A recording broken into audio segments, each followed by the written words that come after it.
Hello, welcome to Monday Manna. This is Gwen Moley out of Proclaiming His Word Ministry.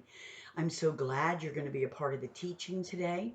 And so I would encourage you to grab a pencil, pen, or tablet, something to write on, because as a Bible teacher, sometimes I'll drop nuggets or the Lord will say something to your heart, and you want to be able to write it down so you can retain it and remember it. And the title of my message today is a very unusual one. It's called The Voices of Oh No. And so if you have your Bible, we're going to be in the Old Testament book of Nehemiah. And I'm going to pray. Father, we just thank you today that everything we need for life and godliness is given to us through the knowledge of the scriptures. Thank you for every example, every admonition, every warning. Thank you, Lord, that there's nothing we have need of that your word doesn't answer for us. And I pray today, God, that you would anoint this teaching and this lesson, that you would speak to the heart of every person that watches and hears this. And I just thank you that your word is powerful, living, and active. Send it to us now. Heal us. In Jesus' name I pray. Amen. Well, I don't know how much you know about the book of Nehemiah. And so let me just start in the very beginning. I'm going to read Nehemiah chapter 1, verses 1 to 4. My intention today on this teaching is to give you three things that we have to watch out for. The enemy wants to stop the work of God in our life. And so if you've not read the book of Nehemiah lately, he was called by God to rebuild the walls of Jerusalem. And the enemies came and tried time and time and time again to stop him, but he accomplished everything God had asked him to do. But I want to talk about the voices in the land of Ono. And so in order to get there, I need to start in Nehemiah 1, verses 1 to 4. It says, in the word of Nehemiah, the son of Hachaliah, it came to pass in the month of Chislew, in the 20th year, I was in Shushan in the palace. Nehemiah was a cupbearer. In those days, one of the ways you would kill a king is you would get a spy into the camp or into the kitchen, and they'd put poison in the wine. And when the king would drink the wine, obviously he would die. So I don't know if I would want to be a cupbearer, because their job was to taste the wine and to make sure that it was pure and good for the king to drink. So Nehemiah is a cupbearer to the king. Verse 2. Then Hananiah, one of my brethren, came with certain men of Judah. And I asked concerning the Jews that had escaped, which were left in the captivity, concerning Jerusalem. Nehemiah had been taken captive into this country. I think, I don't want to say it was Babylon because I'm not sure about that, but he was a captive and he was serving under this king as cupbearer. And he meets a friend of his. A friend comes in verse 2 named Hananiah. And the first thing Nehemiah wants to know is, how's everything at home? How's Jerusalem? How's my homeland? Verse 3. And they said to me, the remains that are left in the captivity there in the province are in great affliction and reproach. The wall of Jerusalem is broken down, and the gates have been burned with fire. This hit Nehemiah like a ton of bricks. Look at the next verse, verse 4. It came to pass when I heard these words that I sat down and I wept and I mourned certain days. I fasted and I prayed before the God of heaven. So let me explain some of this before we get into the momentum of the teaching. In verse 1, the word Nehemiah means one who receives aid from the Lord, one who receives help or aid from the Lord. He was the son of Hachaliah. His father's name, Hachaliah, means to wait on God. And then in verse 2, his friend Hananiah comes. The name Hananiah means mercy of the Lord. These three names could preach a whole sermon in itself. Number one, we all need aid and help from the Lord. But what we have to learn is to wait on God. And so even though the name Nehemiah means aided of the Lord, his father's name Hachaliah means to wait on God. So if you want aid from the Lord, and I know I do, we have to learn to wait on the Lord. And then God will send us a Hananiah. And again, his name means mercy. So here's what we've seen in these couple of verses. There was a man who was receiving aid and help from the Lord. He had learned how to wait on God. And God sent a man whose name means the Lord. And I want you to notice something real important in verse 1. When he got this bad news about his homeland, in Chislew, the month of Chislew, just put this somewhere in the back of your mind for a moment. It's the month of December. So word comes to him that his homeland has been destroyed. We don't live, unless you're in a 55 and over community, we don't live in walled cities, closed in enclosures. But in the Bible, if you didn't have a wall around the city, you were open for every attack of the enemy. And so when Nehemiah hears that the walls are broken down and the gates are burned, he just loses it. He begins to weep and cry and fast and pray. What is the significance of the walls and the gates in verse 3? Well, Isaiah 60, verse 18. Isaiah 60, verse 18 said, the walls are salvation and the gates are praise. And you know the name Jerusalem means one who possesses peace. The name Judah means I will give praise to God. And so when you look at this verse with Isaiah 60:18 that said the walls are salvation and the gates are praise, no wonder Nehemiah began to fast and cry and pray to God. Because with the walls broken down, no one was being saved. With the gates burned with fire, God was getting no praise. And no one was possessing peace in Jerusalem because the walls are broken down and the gates are burned with fire. So in this chapter, he begins to pray and intercede. That's a whole nother teaching on his intercession. He begins to pray and intercede to God. And in chapter 2, I want to read verse 1 because he's going to go before the king. Now, he's never been sad in the presence of the king.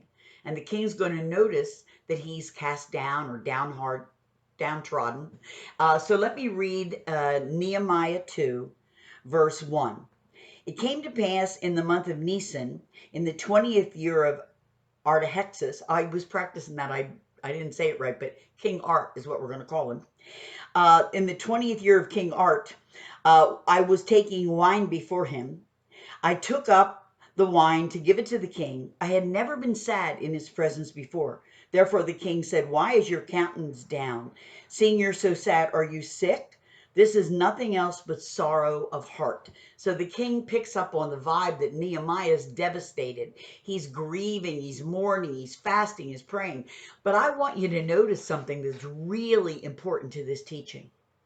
If you'll remember back in chapter 1, when Hananiah brought word that the walls were down, it was the month of Chislew, the month of December. When Nehemiah goes before the king, it is now in chapter 2, verse 1, the month of Nisan. The word Nisan is the month of April. Sometimes we just read through the Bible and we don't stop and look into it and really delve into it and study it. He began to fast and pray in December.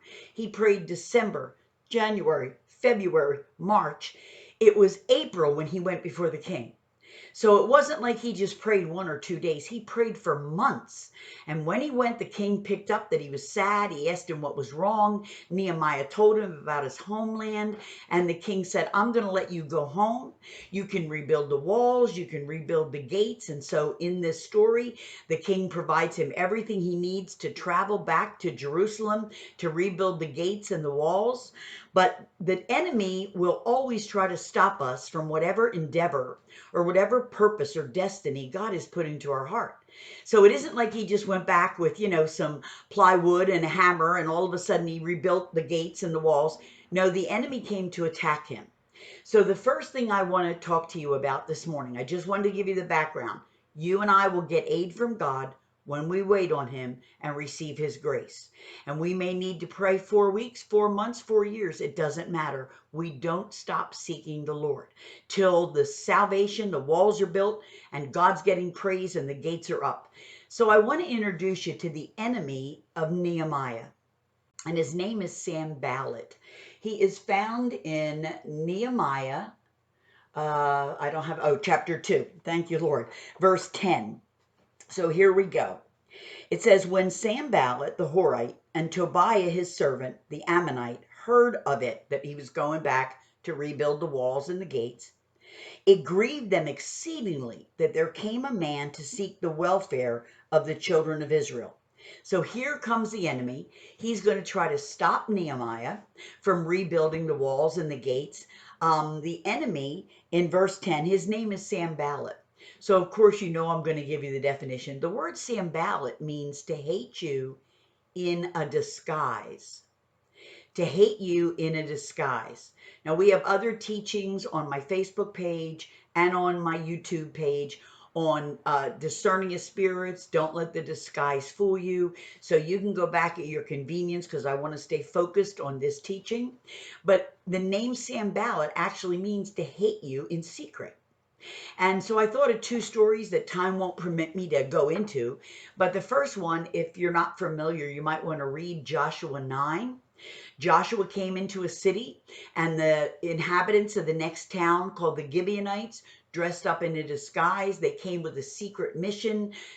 Joshua failed to seek counsel of God. He got deceived.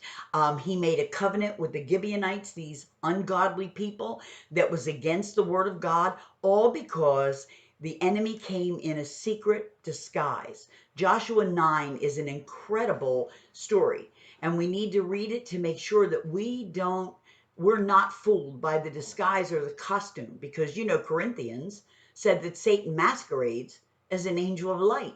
He's not going to come as the devil or a demon and say, I'm here to destroy your church, and I'm here to affect all your board members and have them fight against you. No, the enemy is very sly, very subtle. He comes in a disguise. And so in Joshua 9, Joshua, the man of God, I believe it's Joshua 9:14, a frightening verse for me, not frightening in that aspect, but awakening. It said, Joshua sought not the Lord, but made a covenant with them. We must always stop and seek the Lord.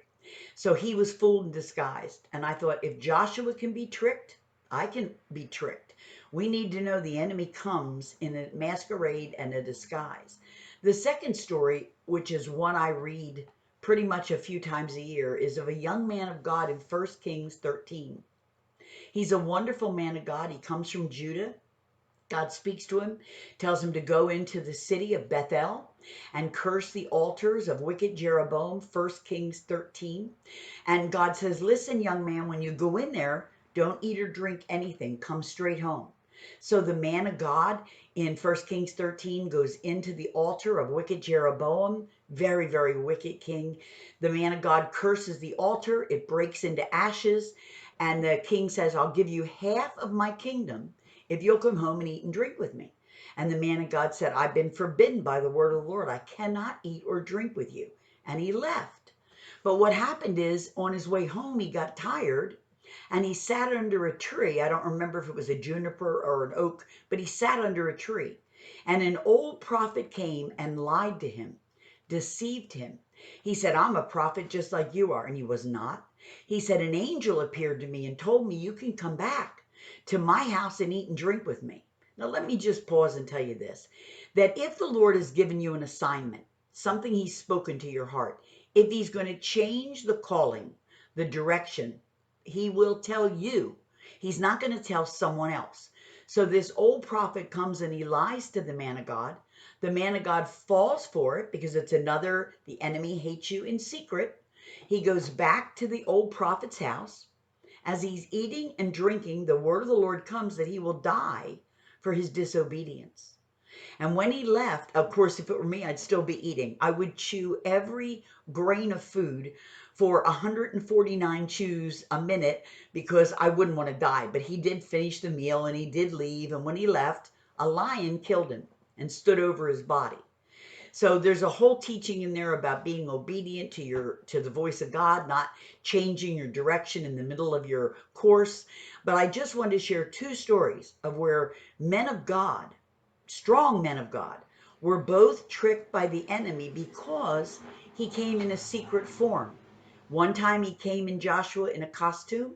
He came to the man of God as a holy man of God, a prophet. And so watch out for the Sanballats in your life when the enemy comes in a secret disguise. So let's get into this story and get to the voices of the land of Ono. I want to turn to Nehemiah 4. In chapter 3, Nehemiah rebuilt every gate, and it's a wonderful teaching in itself, but I want to again stay on target. Nehemiah chapter 4, the king's given him everything he needs. He heads back. He's got supplies. He's got workers. All the men of different tribes came together to help him. And so I want to read Nehemiah 4, starting, he starts praying at verse 4, and I want to read through verse 9.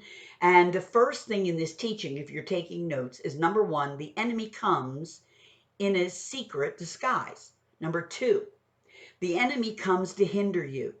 And I want to read Nehemiah 4, 4 to 9. Hear, O God, for we are despised. Turn their reproach upon their own head. Give them for prey into the land of captivity. Cover over not their iniquity. Let their sin not be blotted out before thee. For they have provoked thee to anger before the builders. Nehemiah was being mocked by Sanballat and Tobiah and the enemies. They were making fun of them, saying, you'll never get the wall built. And so verse 6. So built we the wall, and the wall was joined together with half thereof. The people had a mind to work. Here we go. The minute we get in agreement, we're going to do a work for God. Here comes the enemy. Verse 7. And it came to pass that when Sanballat and Tobiah, the Arabians and the Ammonites and the Ashdodites heard that the wall of Jerusalem was made up and the breaches were stopped up, they were very wroth, angry, furious. Verse 8. They conspired, all of them together, to come and fight against Jerusalem and to hinder it. Verse 9. Nevertheless, we made our prayer to God. We set a watch day and night because of them. So you'll see in verse 8 that what the enemy does, if he can't fool you in secret or trick you up with a disguise, he will then put things in your life to hinder you. The next verse said that the workers were tired and they didn't want to go on. Let me just look at with you what happened to hinder him. Verse 10, and Judah said, the strength of the bearers of the burden is decayed. There's so much rubbish.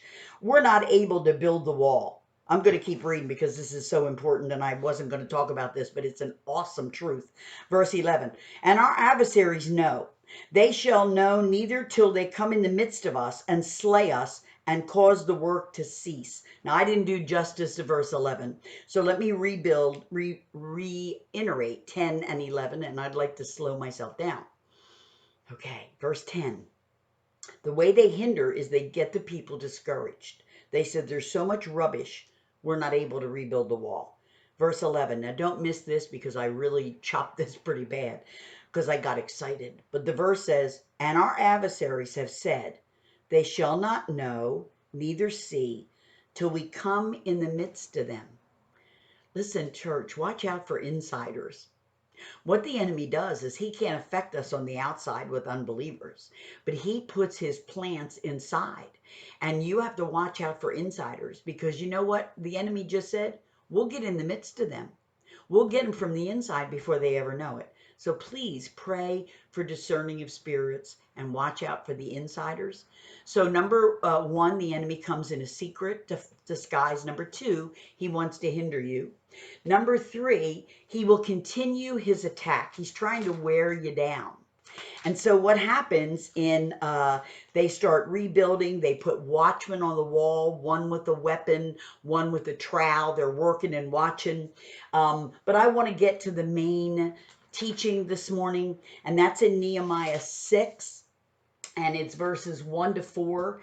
And so I'm going to read Nehemiah 6, 1 to 4, and you're going to see the enemy come time and time and time again. And you're going to see something very important today. Nehemiah stayed consistent. He never wavered. He never said, well, maybe I will, maybe I won't. Let me think about it. Yeah, I'll come. No, I won't. He stayed totally consistent. The enemy tried to get him to come to the land of oh no. And you'll know in a minute what that means and how we can apply that to our life. I am not going to the land of oh no. Nor will I listen to the voices in the land of oh no. I know the enemy comes in secret. I know that he comes to hinder me. I know that he works through insiders, but he doesn't seem to quit. And so let's read Nehemiah 6, chapter 6, 1 to 4.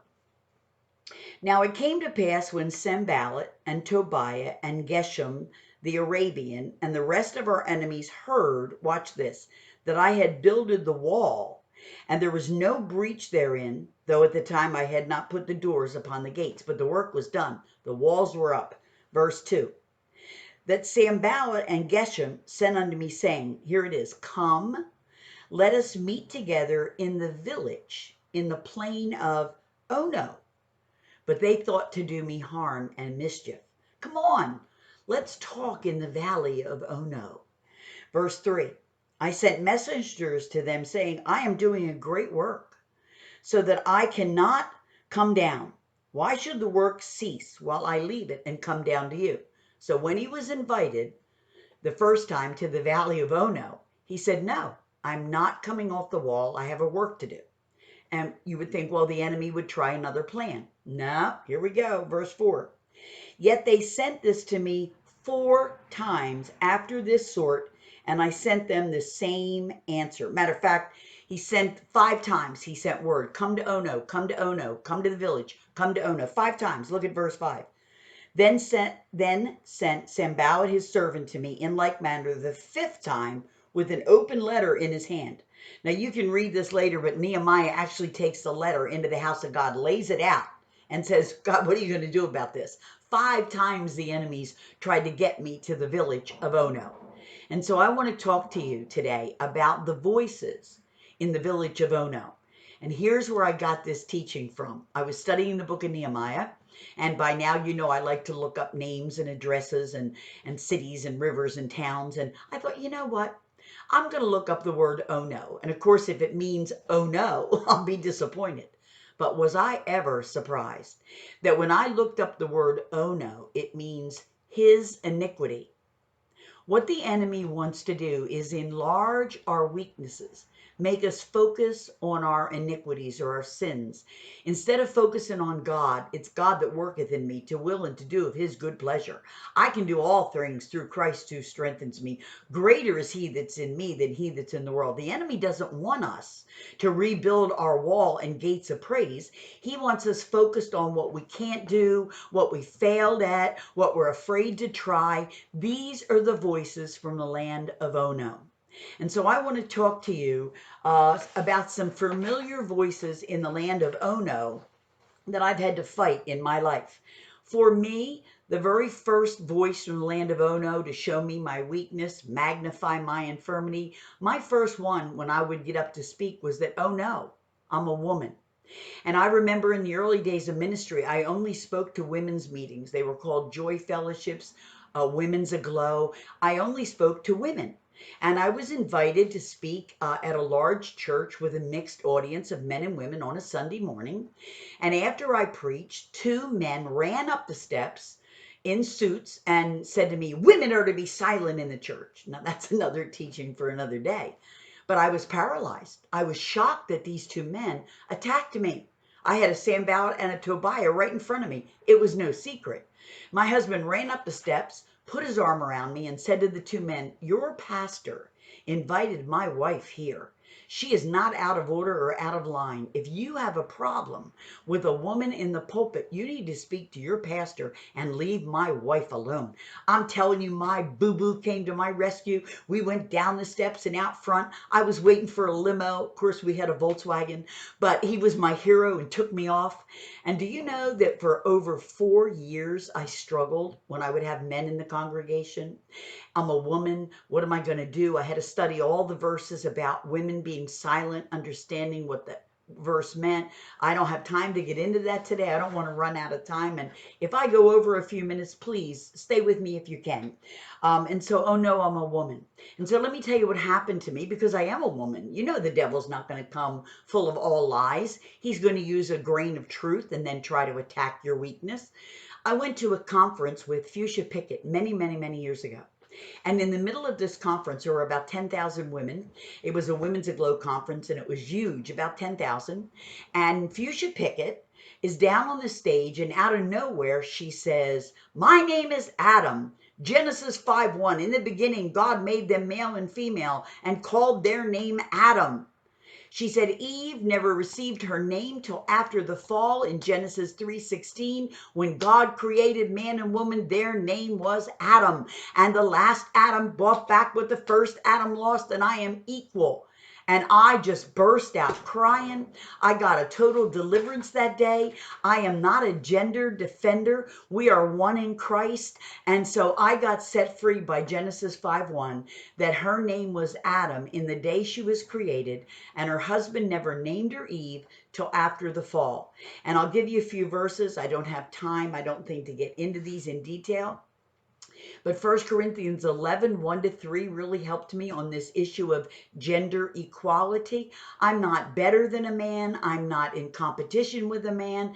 I want to be like Deborah, who knew that the two of us together could accomplish more than either one of us alone. When Deborah was called to battle, she wouldn't go without Barak, the army, the general of the army. She knew enough to know that two are far better than one. But in 1 Corinthians 11, 1-3, it talks about God being the head of Christ, Christ being the head of the man being head of the woman. I have no issue with those verses. I am submissive to my husband. My husband is my domestic head. Jesus is my spiritual head. And there was a day I was reading that portion and God asked me this question: is Christ equal with God? Well, of course he is. We know he is. And so God said to my heart, well, if Jesus and God are equal, men and women are equal in me. That would be Galatians, let me give you the verse, 3:28. And so we need a covering. We need divine order. I'm glad my husband covers me. I'm glad Christ covers my husband. I'm glad God covers Christ. So I don't have any issue with being a woman called to ministry, but it took me a long time to silence the voice of oh no. The next one, and this is current, is oh no, you're too old.